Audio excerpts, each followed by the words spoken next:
I have an announcement for this area. Where's Doc at? Right here. His door's locked. Can you imagine?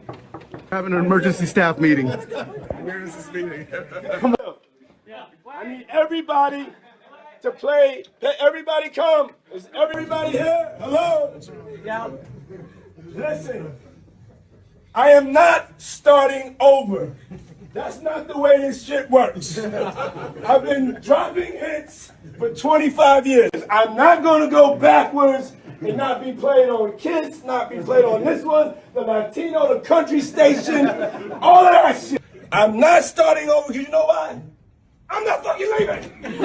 I'm not fucking leaving. So let's get into our frequency. Let's realize, let's not forget. Don't make me beg, try to kiss no ass, call nobody, because I'm not fucking leaving and I'm not starting again. Who the fuck wants to start all over? No, let's start it back up where I ended up, and that's number one. Thank you very much. Let's go. Yeah, let's go. So you guys gave him that much freedom to do the album? Yes. After the success of Jodeci, we gave him that much freedom to do the album. And boy, did he take the freedom. And boy, and run with it. But it was the right thing to do, and it was worth it. And he took it to the point where he was unmanageable. And it couldn't be two kings. Andre was Uptown. Were people looking at Puffy as he's the golden child, or what was that? What he was the golden child, and he was the young lion ready to come for the throne. Okay. You know what I mean? He was the young lion coming for the throne, and just like a lion too, savage, savage, and so. He was coming for the throne, and he was going to achieve it too. And but he got to the point where he was unmanageable to us, and he had to go. Yo, how dare this nigga told me he want receipts? Let's start with your mother, nigga. Your mother got the receipts, nigga. Everything is in your mother's name. That's the one who got the receipts, nigga. You need more proof, nigga? Biggie ain't here, so Big can't give you no receipts. He dead. Craig Mack can't give you receipts. He dead. What are you talking about? Who else? Black Rob can't give you receipts. He dead. And everybody else you made sign paperwork so they can't talk about what I'm talking about. I'm the only one with the guts. And I sign it, nigga. Because I ain't need the money. All money ain't good money. Remember that. Remember that. Remember that, nigga. You know who to play with, nigga. You got Devontae emerging as one of the greatest producers and a great producer. And the Jodeci album, he basically produced on his own with some guidance from Al B. Shore and Eddie F. But once he was able to stand up and fly on his own, he did it well. He was amazing at it. And he produced the Jodeci album. When we put that Jodeci album out, half of it was A&R by Kurt, but the rest was A&R by a young man by the name of Puff Daddy, who came into Uptown as an intern. Once Puffy put his seasoning on it, on the first two Jodeci records, and he created, we already had the remix, but he came and perfected it. Oh. He came and made the remix like it was a brand new record. He changed the whole record and made it a whole new record. Like we were able to just make remixes before, but it was very similar to the same record that was put out before. Diddy didn't play anything. So Diddy could literally tell you, yo, I remember the first time I was working on something for Diddy, I did the Total No One Else remix with Foxy Brown, Little Kim, and Da Brat. And I remember the first time I did that with him, I went to go lay my hands down to play the chord. He said, no, I only want you to use 3 fingers. And I was like, what? Because I'm used to playing chords with he's like, only 3 fingers. Because in his mind, that's simplistic to him, wow. Right? So even though he didn't play, he knew exactly what it was he wanted to hear. And that also taught me something. What it taught me was you don't have to be a keyboard player to be a producer. So a lot of times when I was a kid, I read the credits and I thought whoever did the keys was the producer, but that's not the case. That's why if you look at the Winans' first album was produced by Bill Maxwell. Bill Maxwell was a drummer, but he produced the Winans' first album. Yeah. You understand what I'm saying? So I started to learn what a producer's job and role was. And so Diddy, I always tell people like, yo, Diddy can't play, da-da-da. I say, yeah, but all his records have the same similar sound. So he knew how to get that sound out of all the producers and that he worked with. He knew how to get that bad boy sound out of it. Yeah. And create the new form of making the remix. And those remixes sold just as much as the single. Wow. And definitely the album, if not more. So, and you know, like I said, we were selling 3 million albums on Jodeci. And so, you know, he'd have a remix that was sold like 5 million copies, 6 million copies on a single. And so, you know, needless to say, Puffy became a superstar at Uptown. An uncontrollable one, but a superstar nonetheless. Was he still an intern, or has he been given He's that? He's the intern moving into being an A&R. And there's about 10 different people taking credit for Puffy even coming to Uptown. And there's another 10 people taking credit for bringing Puffy in the office to Andre. And Andre going, get this little black nigga out of my office, man. I don't want to hear that. And, you know, I'm one of them. And because he was my intern as well. And he was something special. Wow. Everything he did, he got done quickly. Wow. If you asked him to go to the store, he was back in 1 second.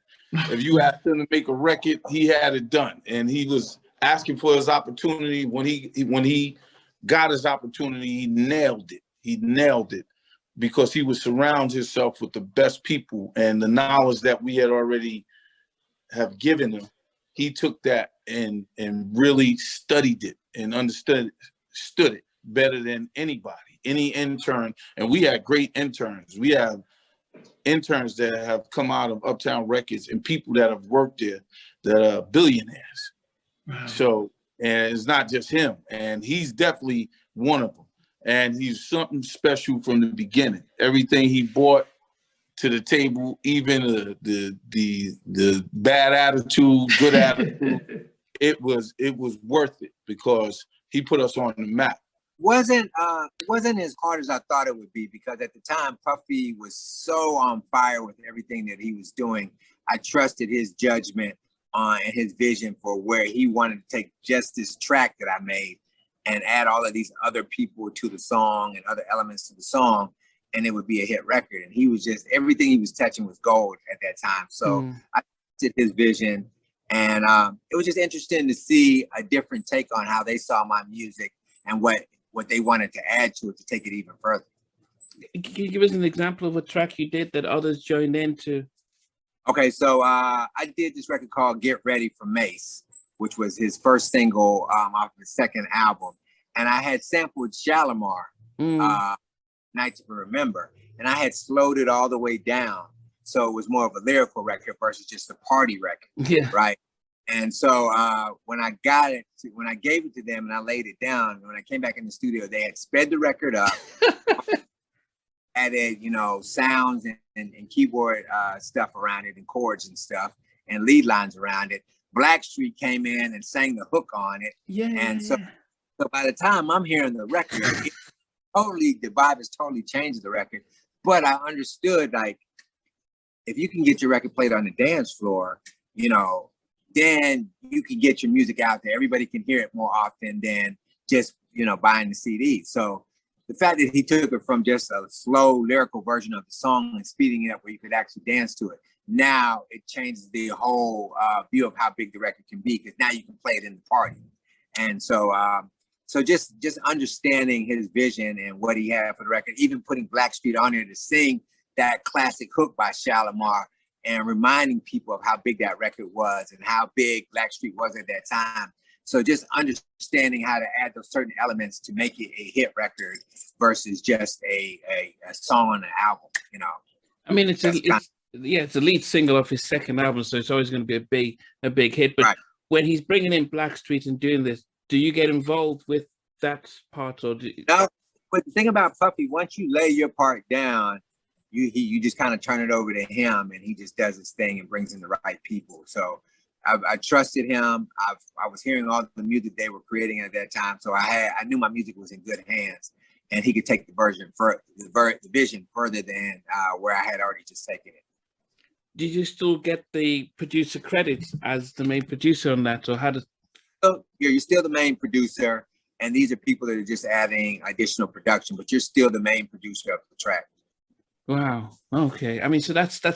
I mean, it's furthering your sort of education as a producer. Just seeing, because when I interviewed Rodney Jerkins, and he mentioned the same thing where he was doing a remix and Puffy was like, well, don't use too many chords, and he has a very different vision to things like that. So he learned, even though he came from Teddy's camp, he said he learned a lot by just seeing how Puffy would either simplify a track or not too many ad libs and stuff like that. He had a different ear to stuff.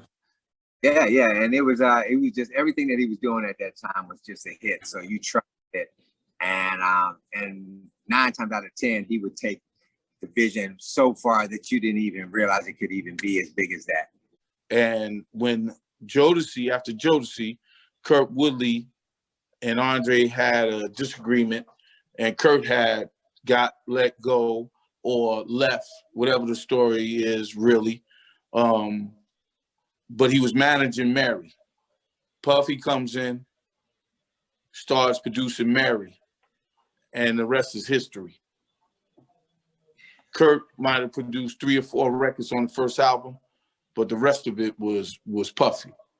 And after that, him and Mary had a musical marriage that has lasted till today. It was incredible. And I'll tell you this right now, like Mary and Puff, they believed in one another to the point where they are connected forever. They have might as well been married musically, and they're connected forever. He's involved in everything she does because he's the primary reason for her success.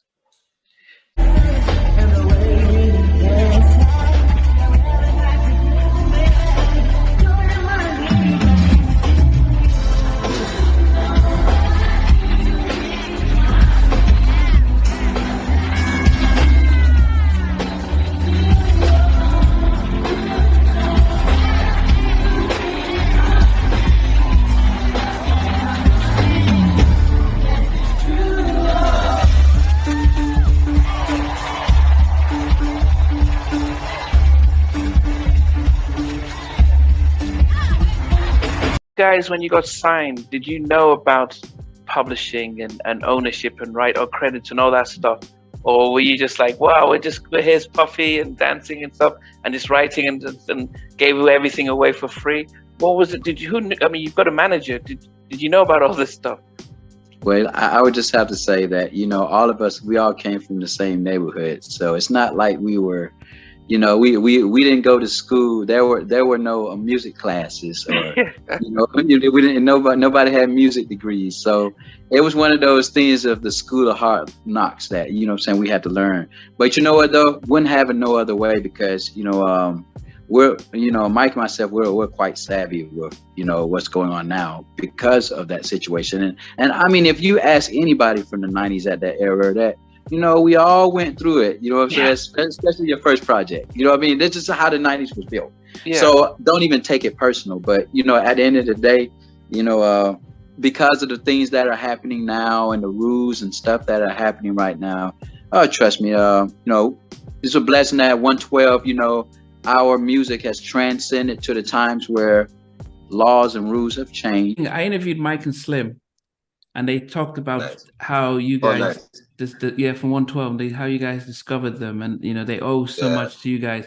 What was for the record, that debut album is, I think, one of the best debut albums. It's a no skip album. It's one album I used to, even now I listen to it, I don't skip any track. Oh, thank you, man. I mean that is one of the best debut albums. I just love the whole vibe of it. You know, it is. Yeah, well, they're just one of the best. And as I said, I've always loved 112. I think that debut album, and Mike was saying that you guys were grooming them to you wanted to sign them, and you know, but before Puffy came in and scooped them up, but you still did the work you guys did. How did that whole thing happen? Because they give you a lot of credit when, as I said, and yeah, man, because it was crazy because our barber at the time would come by and cut our studio, Dallas, because when we first signed to Dallas, we needed a barber. He's like, I got a barber for y'all. Because Dallas had dreads.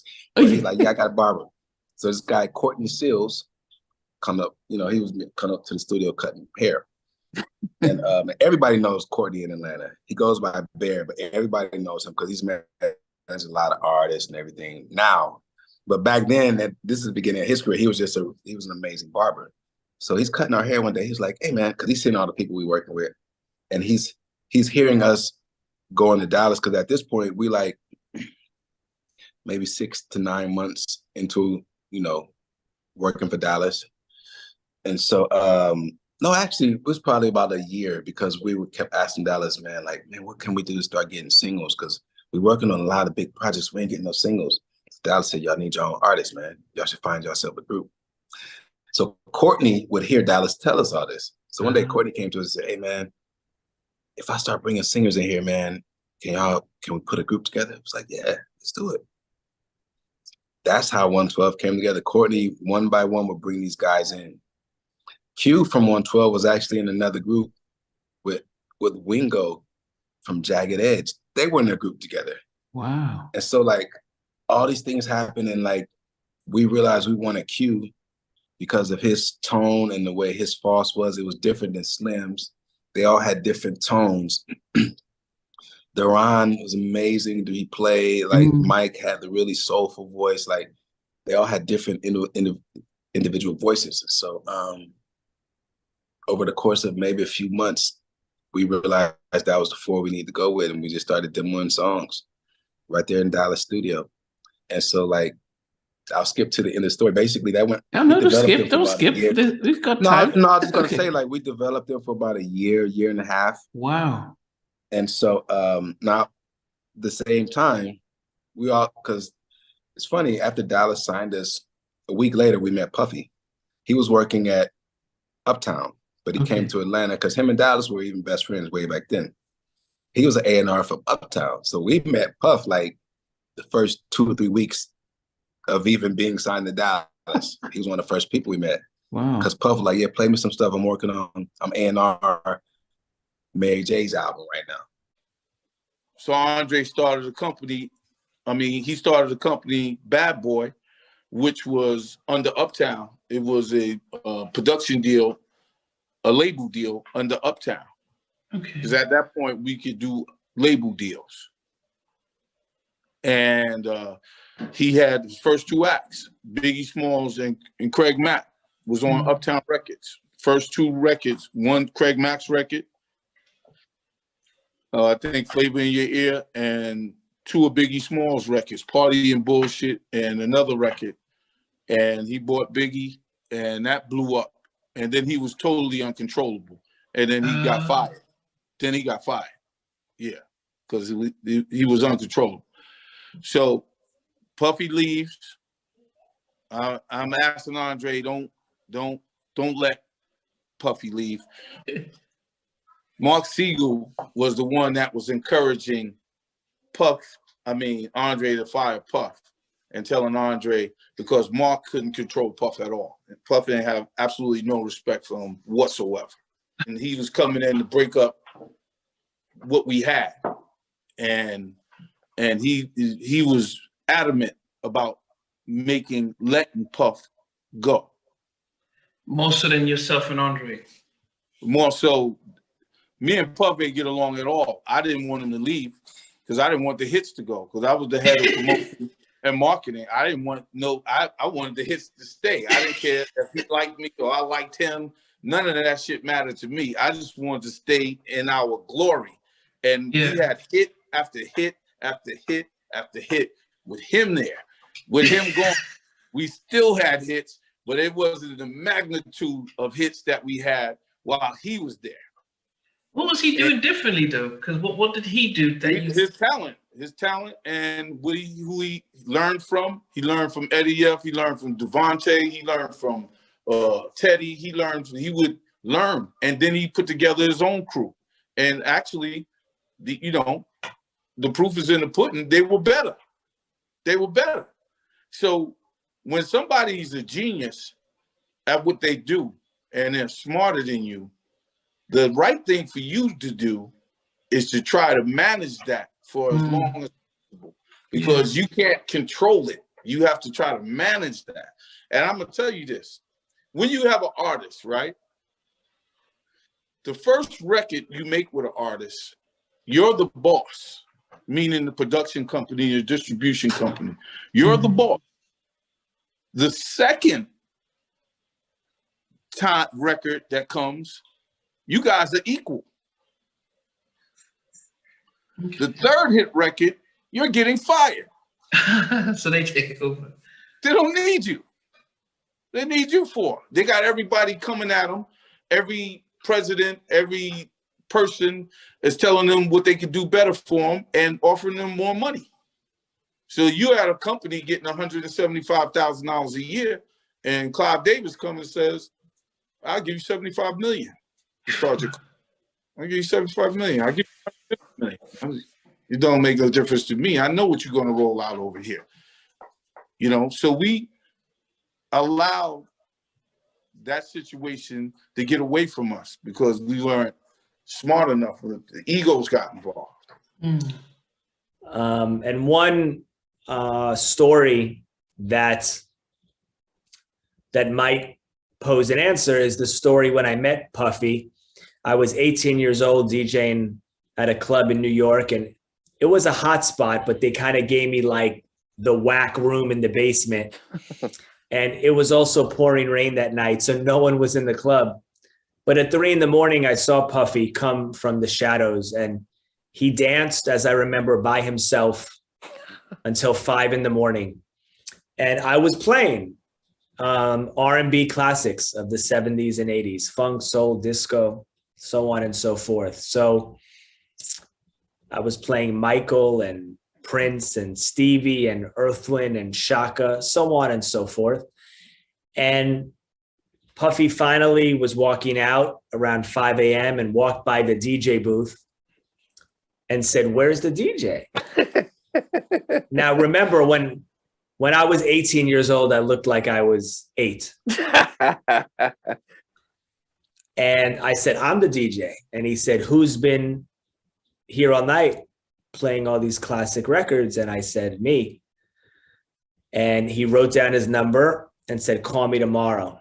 And I was a freshman at NYU, New York University, and I was petrified to call him. And I finally had the confidence to call, and it went straight to voicemail. It said, "God is the greatest, beep." And I never left such an inarticulate voicemail in my life. And I was certain he wouldn't call back, but I thought maybe I'd see him again. Anyway, I went to class and he called back. And now he missed me again.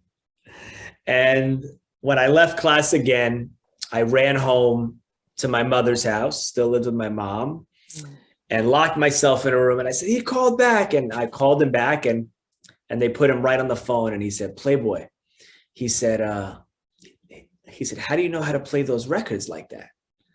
And I said, "Like what?" And he goes, "Like you lived it." Wow. And I'll never forget that. So I don't know. Okay. And so when Biggie's recording his album, and were you just humming to the juicy track? Yeah, like, "You know very well." Yeah, we were just like singing, and he was like, "Yo, go put that down." So we did, and you know, we got a little reprimanded for it because, you know, we forgot about the business piece. You know, that's what it was. It was just hanging out. Everything was always a vibe. And, you know, that's when we learned the big lesson. Like, you don't go in and cut vocals or do anything like that without discussing your splits first. But we were like, oh, okay, but you know. Here's a gift that I'm gonna give to all future singers and stuff. When y'all sing backgrounds on stuff, that's actually a check that you're supposed to get as well too. So don't let the record labels or anybody else tell you that you're not supposed to get paid by singing background vocals. If you sing background vocals, you're supposed to get paid along with being writing the song too. So we know 112 didn't know that at the time, but you know, we're up on that now. Yeah. But you know, that's just food for thought for all you future artists. Whatever, if you sing backgrounds on somebody else's song and it makes the album, like you don't have to worry, that's all Slim. That's all Slim. He was supposed to get a check for that. You know what I mean? So that's the. But yo, bro, the fact that your manager reprimanded you for that, was it a good lesson you learned early on, or did it make no difference? Well, it was a good lesson. We learned the lesson. In the scheme of things, with the state of Total right now, I don't know that it made any difference, but it was definitely something that I've always, you know, was like, no, you know, let's talk business. Let's put everything on the table first. Because once something is done, it's hard to go back and, you know, discuss business. It's done now. You know what I'm saying? So I know it was something that I stand by till this day. Yeah. Somebody coming in now, what would you sort of advice would you give upcoming artists? You know what I would say? Know the business. If you do not know the business, know the business. Know the business. It's good to want to be in it, but know the business, please. And just know that everything, don't believe the hype about everything, you know, really know the business, do your homework, get on Google, find out about some things. And I would tell them, and then I want to tell them, please never, ever, ever, ever, ever, ever, ever, ever, ever give away your publishing. Don't do it. Don't do it.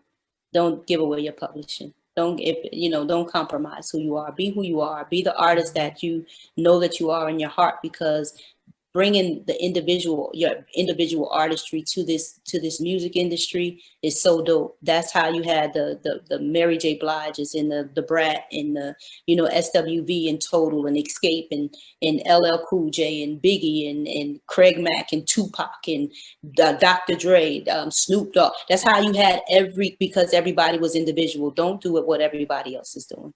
I can say this on, you know, your platform as well, just so everybody knows.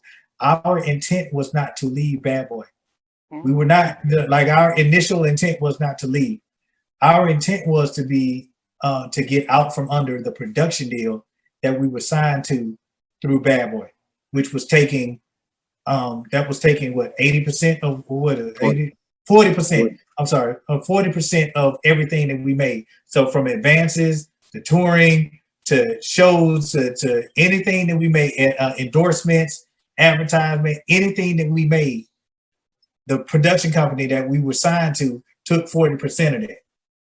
So we were tired of, you know, giving our money away basically for free, because we were the one that was writing, we was the one that were producing, we was the one that was, you know, that was doing all the years of choreography and stuff. Now in the beginning, yeah, it may have made sense for you to have a production company or an A&R or somebody there in artist development to help us, you know, mold us. But once we are established and we are 112, it became obsolete at that point, and we felt like a change was necessary. So we wanted to leave that situation, not necessarily leave Bad Boy, but leave that situation. Puffy was reluctant to leave that situation alone with regards to 112. So that's the reason why we left. And when we found a better situation over at Def Jam. Wow. So the production deal that you guys have, because was that on the Bad Boy? Did they have a production company signed to Bad Boy? It was Arista, boy. Yeah. It was Arista, Bad Boy, Kalimia. That was the production deal. 112. Okay. So we were signed to Kalimia, who then signed themselves to Bad Boy, who was signed to Arista. Yeah. So it's an administrative deal. Yes. Yeah. So you can understand the trickle down effect. So by the time Arista gave us $1 million, by the time it got to us, it was $12,000 a piece. You know what I'm saying? But we were still on the hook for that $1 million though. Yeah. So, So that Kalina, was that Puffy's stuff or was that somebody else? No, that was the manager / production company. So there was the conflict of interest right there in and of itself. He was the manager and the production company at the same time. So then why was Puffy reluctant to say, well, you guys you've done well. Because I thought most deals were like that, where after your first album and it does well, it was like, well, we can bring you into the fold because we can see that you're self-sufficient and stuff. Honestly, we don't have an answer to that other than the fact that the relationship that he had with the then manager / production company at the time. Like outside of that, I honestly don't have a reason why. Because if you have a multi-platinum group that is selling records and making money for you, you know, why wouldn't it make sense for you to try to keep them as long as you possibly could? And if it meant, you know, giving up a production company in order to keep them, then in my mind, then it would have made the most sense to do. Yeah. However, because of their relationship, and like I said, I can't go into any more depth than that, but based on their relationship, the reason why we left and went to Def Jam, Def Soul is because Puffy was reluctant to get rid of that production deal that we were signed to. So that's how we started our relationship with Puff. And so, so anyway, fast forward, like after we going through like developing them, like literally like spending time with them, going to their high school graduations, you know, getting them comfortable with singing with a room full of women. They were so shy and bashful, and so like it definitely was a process. Okay. And then Kevin Wells came in. Kevin is Another Bad Creation was his group he had put together. Okay. You know, and then Mike Bivens signed him. But Kevin came in the picture and like, you know, took everything to another level, like with their dressing, with their whole like swag. Yeah. Anybody know K Wells? They know Kev is like master of artist development. And so like, it's funny because, well, it's funny now, but it wasn't funny then. We came out to LA to work on a remix for Boys to Men. Kevin calls us, it was like, hey man, Puff wanna sign the kids, man. He going crazy. But at the time, Randy Jackson from American Idol.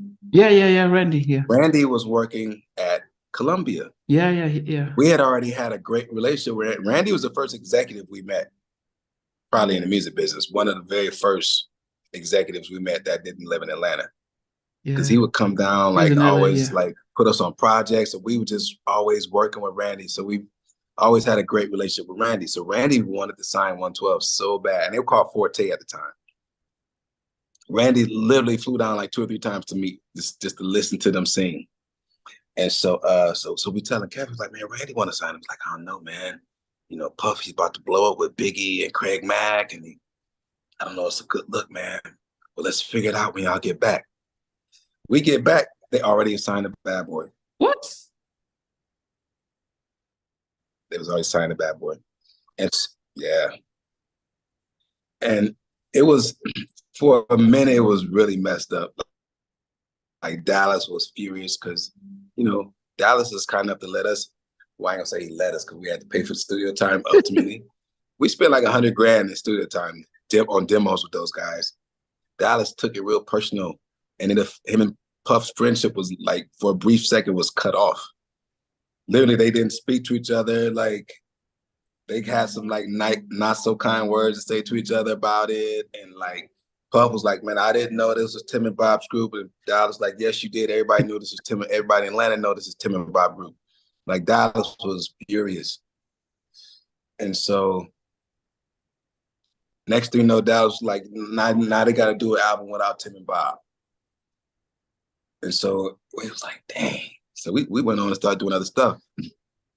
One night, Puff called my phone. It's like, yo, man, this ain't working, man. Because they went and got Devontae to produce a whole album on them. And it just wasn't the same as, and Devontae is one of the GOATs. Yeah. Make no mistake about it. Yeah. Huge inspiration to us. Yeah. And so, but they couldn't get the vibe right. So Puff called my phone. Hey man, we gotta figure this out, man. Can't do this album without y'all cats, man. We gotta figure this out, man. Seriously, man. Let's come together, man. Come on, man. seriously, I need y'all for this album, man. We got to do it. So I called Tim. I said, hey, man, Puff just called me, man. What do you think, man? Let's just do it. Let's just do it for them, man. They innocent, man. So that's when we called Dallas. Dallas was like, nah, nope. Y'all ain't working with them. It was like, Dallas. We literally had to talk Dallas into letting us do it. So finally Dallas said, all right, go ahead and do it. I don't want to hear nothing about it then. Like, he was really mad about it. It took Dallas a minute to get over that. Wow. And so we went up to New York for about a month or two, and did the album. And that's what happened. And it's funny because like maybe 4 or 5 of those songs were actually songs that Boyz II Men didn't use on their album. Wow. We redid them on Boyz II Men. I'm sorry, on 112. Egos got involved, you know, and in this game of entertainment, because I'm in music. I do music through film right now, and I'm in the film business right now. There's no ego. You got to get to work, and you're dealing with brilliant people and creative people, and a lot of them are smarter than you.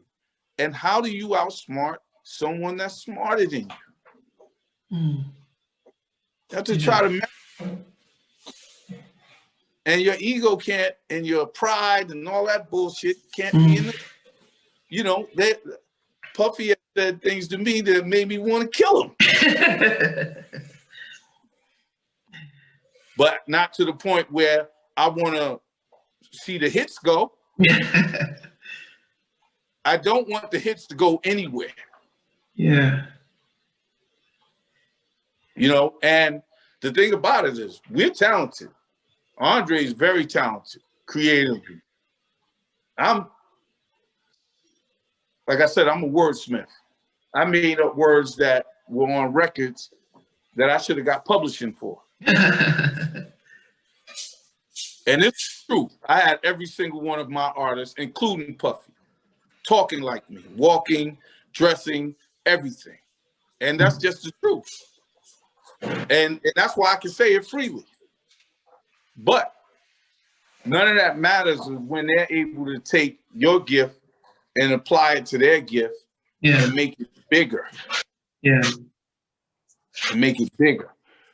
So what you have to do is, because Andre has a gift that nobody has, and then Puffy has a gift that nobody has, and I have a gift that nobody has, but it's not, you know, Puffy got the total package.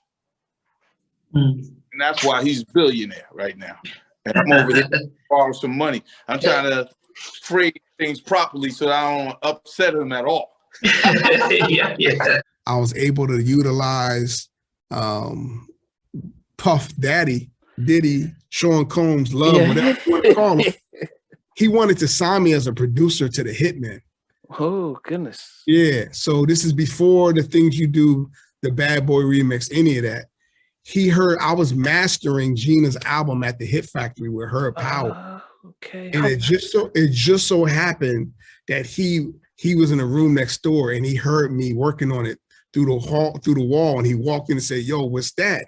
And Herb was like, yo, this is Kid and his artist. So he's like, yo, I'm picking you up tomorrow.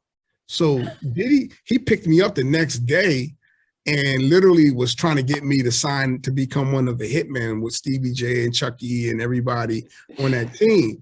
So what I did was utilize that relationship and was like, yo, because at that time, Puff was the remix king in New York. Yeah. So I was like, yo, I got this artist, we got this record. What if you did a remix? And he was like, I thought he was just gonna shoot me down. Because you know, he was working with all these big artists and she was like brand new. She didn't even have an album, we didn't have a song out yet. And he was like, yeah, let's do it. So I'm like, yo, Gina, I got Puff. And then nobody knew who Missy was. But you know, like you had to really be like deep in it to know like, yo, Missy was like part of this girl group that was signed to Devontae. Yeah, you know sister, yeah. She stood out, right? And so next thing you know, Puff was like, yo, I'm gonna put this girl Missy on it. And everything just happened. It just like was like, and it was funny because I remember like, it was funny, I go back to like when we were doing the things you do to the Bad Boy remix, right? Which was super dope because I remember walking in. Puff had 3 studios, right? In the middle, the two big studios, and then he had a little small room, and the little small room in the middle is where he got all his samples from. It was just a record player and speakers. So I walked in, and he was like, "All right, we're gonna work on this remix for Gina." And he was like, he was playing like records that he thought was hot samples, and I was listening, and I was like, "Nah." And then he went to play one, and then he stopped himself from playing it. I was like, no, play that one. Play that one. And then he's like, nah, I'm saving that for something else. I was like, no, play that, Puff, play it. And it was the boom, dong, dong. It was the sample, the Bob James sample or whatever, right? And that's not, I was like, nah, we gotta have that one, Puff. We gotta have that one. And I convinced him to give us that particular break beat. And then we went in the studio and we just started laying the keys down and getting it going. And the funny thing was like, Gina really, if you listen, like she really sings on every song, but then Puff wanted her to like dumb down her voice. So he was just like, I don't want to hear any vibrato. And she was a little frustrated in the beginning when she first was recording because she was like, that's not how I sing. But Puff also, he has his genius. Yeah. And you respect his genius, and his genius was, you got all the riffs and you got all of that on all the records that Rodney played me, but I want you to just be simple. I want this to be the jam in the clubs where it's like, everybody can sing along. And if you listen to that hook, it's just like, he took from the original, he took half of the hook and made it repeat. Right? That's what he did. And he made her sing it very just monotone, not a lot of like vibrato at all. I think every time she tried to add vibrato, he's like, no vibrato, every single time. Wow. Every single time. So that's how that came about, man. And it's just like, and that was a moment. You got to understand, like, that was a moment for Gina, for myself, for the whole South Jersey. Because Gina was from South Jersey too. Yeah. So Gina was putting South Jersey on the map. You know what I mean? We ain't never had an artist come from South Jersey like that.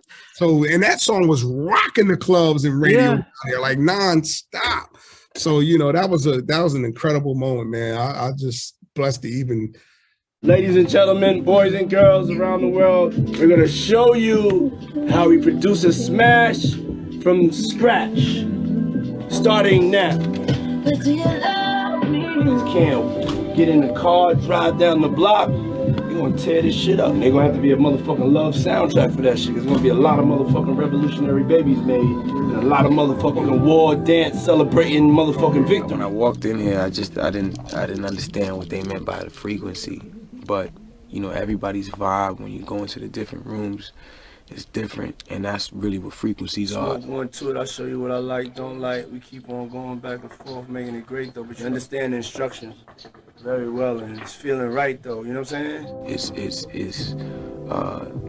different tones and different feelings and different vibes just coming from different people. And when you go into that place, you feel whatever the room feels. And I think that's probably been one of the most amazing things about this place is that wherever you go in the rooms that you go in, you feel how the room feels. You know what I'm saying? But then within the label, did it feel like something big had happened, or did you think, well, we've got Jodeci, we've got Mary, we've got Heavy, we still have all the acts? So what was it like? We still had the acts, but Puffy had total control over Mary at that time. So she was on Uptown, but he was making it seem like she was on Bad Boy. You see what I mean?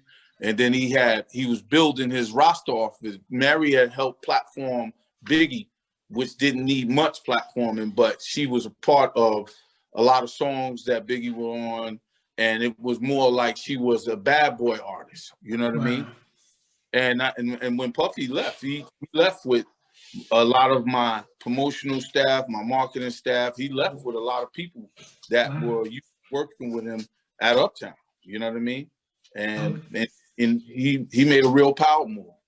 And also, when he left, we didn't stutter step at all. We came out with Soul for Real, Lost Boys, but they ain't Biggie Small. Whose idea was it? Because Slim has one of the most unique voices, and I just love those guys. When they were 4, I know that they've got the issues right now, but back then, it's just that Slim sounded so different, and then, as I said, Q and Mike, and it was just. I know. You know what I loved about Slim voice? Slim voice reminded me of Kevon from After 7.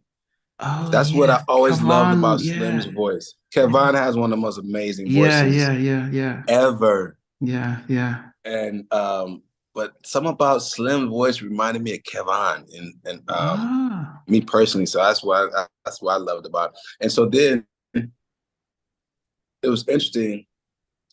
I never forget the day that Puff, this is a call that he made, and I got to give it up to him at work. 2 things. He called one day, was like, hey, from now on, Slim got to lead all the songs. It was like, huh? Wow. It's like, nah. He said, every group need a leader. Slim is, from now on, from this moment on, Slim is the leader of the group. What? And we was like, it's like, yeah, man, he got to do it. It's got to be done. The other guys got good voices, but it ain't translating right on these records, man. This ain't feeling right. They need to feel younger in his voice. So that's how it's got to go, man. I know they all, they don't want to look at it like that, but it's how it's got to be. And I'm glad that he made that call because it worked. And another call that Puff made that nobody wanted to do, came time for the single to come out.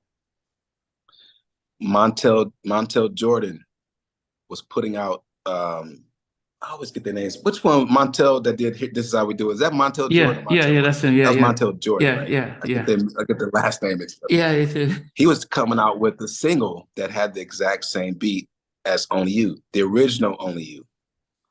I called Puff, I was like, hey, man, we got to go to a different single, man. Montel Jordan coming out with this song that got the same sample. Yeah, okay, And Puff said, wait a minute, really? He got a song that's coming out with the same sample? Like, yes, the exact same sample. So, man, we need to go to, because we all wanted Come See Me to be the first single. So then Puff was like, oh man, it was classic Puff. Like, I really wanted to be, and basically he was happy that Montel had come out with the same thing. That's how competitive Puff is. That's one thing I can give up to him. He's like, oh, it's really I can't say how he really said it because it was like some cuss words in there. I want to keep it clean. But he was like, I really wanted to be the first singer. Now that just made my day. Let's go. Like, what? But he was already thinking ahead, okay, we could do a remix. We're going to put Biggie on the remix. And the rest was history, man. Wow. Only You came out with Biggie. Room 112, Where the Players Dwell. That was it. And so we all had to be like, wow, he was right. And so, yeah, man. Did anyone have your back in those early days to say, okay, this is what needs to be done on the album. This is what's going to happen, so that there was no surprises that you were aware of, that the fact if you're not right. Definitely, Biggie made sure we got paid. We did get paid for the record. We still do make money from the record. If not, I think now it does say feature in total. I'm not sure. But, initially, get it. That wasn't the plan. Biggie's first record wasn't supposed to be a feature. You understand what I'm saying? So, but we did get paid, and we do still get royalties, performance royalties for being on this record. I was referring to your first album. So when you got to your album, were when you were right doing your first total album, did your manager explain, okay, this is what happens, how it gets split, so there's no surprises, you could go platinum and there's no surprise as to how things work out? Yes, we definitely understood, the story of the budgets, but back then, again, artists, we had big budgets and we spent big money on videos, wardrobe, artist development. So you very seldom recoup. So we knew, you know, exactly that, you know, we want to get car service every day. That's coming out of our budget. We have to pay that. You know, like a lot of artists back then really only seen money from touring. Did you, when you saw how Def Jam worked, being a massive label as it was, did you then think, wow, this is still better than the situation we had before? Or did you think, oh man, if we were back at Bad Boy, we probably would have gone those singles out and stuff? Financially, it was a better situation. You know what I mean? Definitely better. Never would have made that money. No, we'd have never made that money. At Bad Boy, we would have never made that kind of money. You know? Typical record deal is structured something like this. The record label gives in advance, say $250,000 to the artist to record an album. The artist then records the album. Suppose that the album sells 500,000 copies at $10 each, yielding $5 million. The record label then takes their cut out of the $5 million, typically 85% of the total sales, leaving the artist with $750,000. But before the artist receives any payments, the label first deducts the advance. In addition, the record label recoups other costs such as recording costs, half the promotion costs, half the video costs, and tour support. This leaves the artist $425,000 in debt to the record label. And then this debt gets carried on to the next album, the next album, and the next album. Hey guys, thanks for watching. Thanks for being a part of Halftime Chat.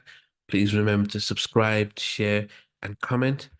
But most importantly, why don't you become a member of Halftime Chat? We've got amazing videos, amazing perks, and being able to support the channel. But anyway, thanks for watching. Take care. I never participated in that category. And somewhere in between us, for even loving us, on which I did miss you. What was it like growing up? She's still making an impact on 4 houses down.